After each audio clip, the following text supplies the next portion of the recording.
everybody. Geraldine Rose here. Hey, I'm going to hop on that Windows and Sunset bandwagon.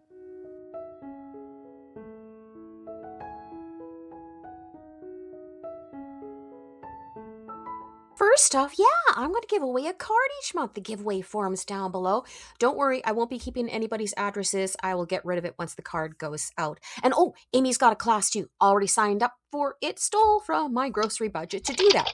Now, I have to get this voiceover done in one take because I'm already overdue for posting this video for our monthly YouTube hop. And everybody is waiting on me. Well, Kim's waiting on me. She's going to put my link in on the end of hers. And so we're going to see how bad my phonemic paraphrasia and the ums and the so's and the and then sucking in the air really is. But it's a good way to track, the metazymers and how it's progressing, right? So laugh along with me, everybody. All right. We are doing ocean vibes this month, and I wanted to hop on that bandwagon of, looking through the window that people are doing with like a sunset in the background. And I thought I had a window die cut. Turns out I don't. I have several dies for doors, and I have several dies for these trellises. And so I was like, okay, well, I'll look through a trellis then. So this is the trailing trellis. And I masked off the top portion of the card because I'm going to do the water down below. It's looking out at a lake, looking out at the ocean, something serene, right? And I wanted it to be a little bit choppy with the darker blue up above. So that's why I'm swiping in chunks. And down below, I transitioned it into the lighter blues.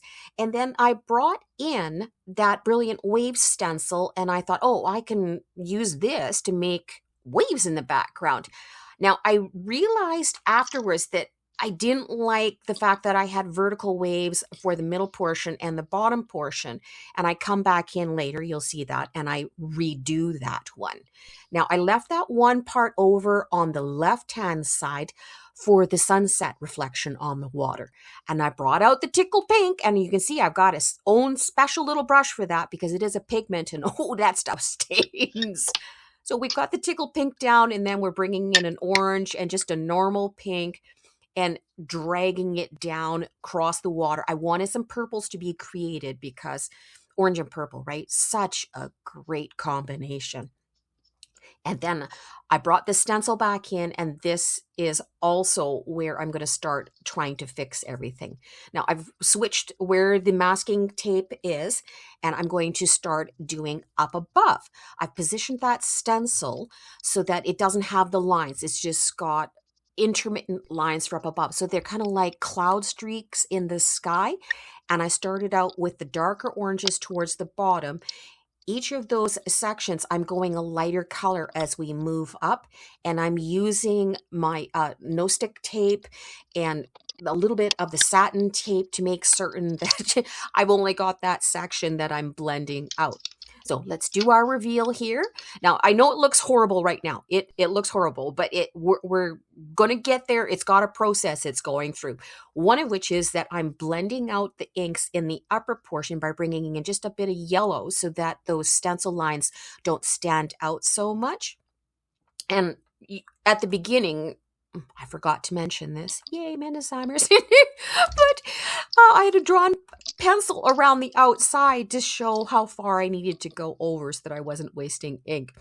Each time I'm bringing that trellis stencil back over the top just to see that everything's actually out to the edges and that everything's fine.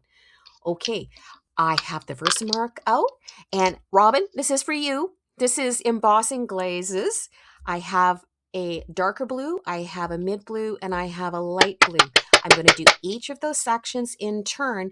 I'm just brushing on a little bit of the Versamark and then knocking some of it off and heat gunning it.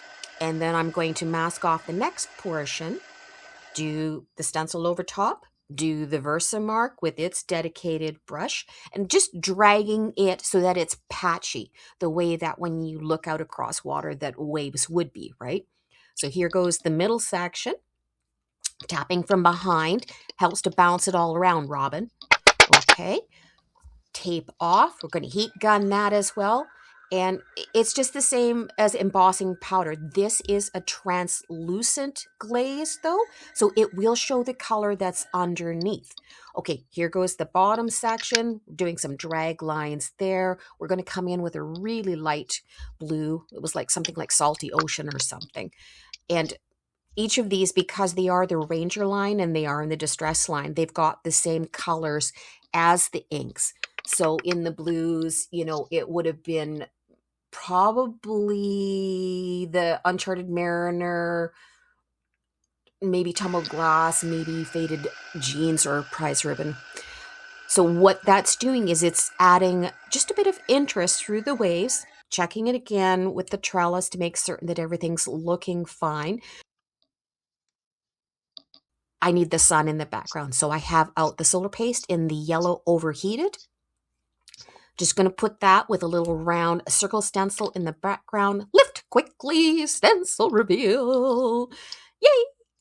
And then I'm taking what's left on my palette knife and I am doing the reflections on the water below.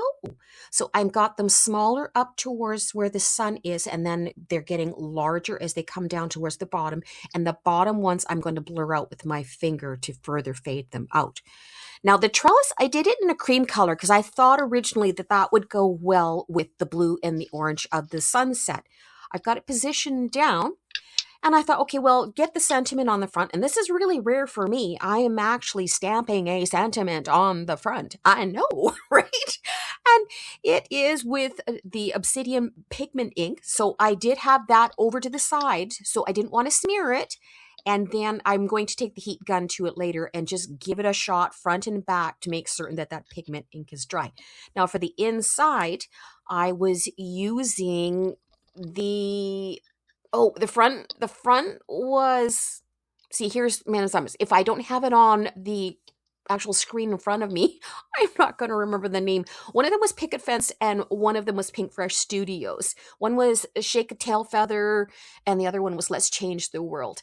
And the sentiment on the inside, I didn't want it very big because I want to write a long message because this is going out to a friend that is going through chemo and radiation. So I thought it would be a good card to send to her. I did give the sun just a little spritz of solar spray just to bring some atmosphere in through there. And this is the part where I decided that I didn't like that cream color of the trellis. I used my masking tape around the outside of it so that I wouldn't get it on the panel, and then brushed the Versamark across and brought in a fine white embossing powder, which I'm heat gunning. And I made certain that I sort of faded it a little bit towards the top, so that again is mirroring what's happening with that fade that we've got with the sunset and the waves in the panel itself.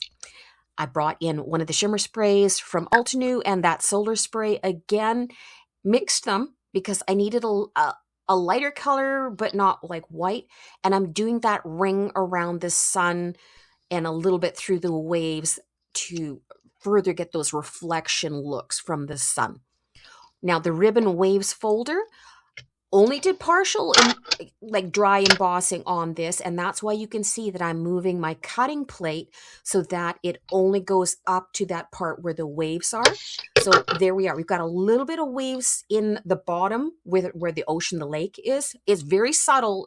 If you tilt it back and forth, you can see it. Again, making certain that everything's looking good. And you can see how it's really starting to come together back there now. It actually is starting to look like a sunset with, the golden atmosphere through the top and the reflection on the water. Now, for that trellis, of course, you got to have something that's climbing up it. So I brought in the Vine and Blooms. This was another one that was from the Secret Garden from this year. And I am going to do flowers in orange and reds and yellow tones up the side, as well as very muted leaves, because we don't have green anywhere else in this card. And so I just wanted to keep those very subtle. But the flowers themselves, trying out like peachy keen, and then I just kept darkening it because they didn't stand out enough against the card, especially compared to the vibrancy of that sunset, right? A little bit of glitter cardstock in the middle just for the centers. Just part of my shiny bling bling because we also have to have that. And I had also considered here should I leave the leaves white? I had it in the back my mind that, green's not going to work on it. I thought, well, here, if I just go in and put a really light blend of like a pistachio green across the top with a hint of pink on the outer edges of portions of the leaves, that it would be okay, and it would kind of help to fill that white space that was over on the side. So they are going down in a column on the left hand side, that left third. The trellis takes up the 2/3 on the other side. That sentiment is centered underneath the trellis at the bottom. And I'm just positioning all of the leaves, and some of the ones that I chopped off, I repositioned them just so that it would spread better across the card. Flowers are going down, bigger ones down at the bottom because that's where we got most of the weight. Although, like you can see that we've got the ocean lake water as the bottom third and the sky as the top third. So I wanted the larger flowers down in that bottom third as well. And the snippity snip, just taking off the outer edges. I forgot to record the other ones. All right, time for shiny, shiny, bling, bling. My favorites, the champagne and the prism. So we're tucking those down. And again, more of them towards the bottom. And then I also brought in my aqua shimmer pen just for the flowers because they were a little bit flat. They didn't quite stand out with the embossing glaze that's in on the water and then the solar spray and the solar paste in the background. So that's the finished card. Tilt it back and forth and you get the shiny on it. And I'm going to write a really nice message, be that change I want to see in the world by sending this to my friend. You guys all be that change too. Thanks so much for watching. Check out everybody else's videos down in the description below. All right, catch you later. Bye-bye, everybody.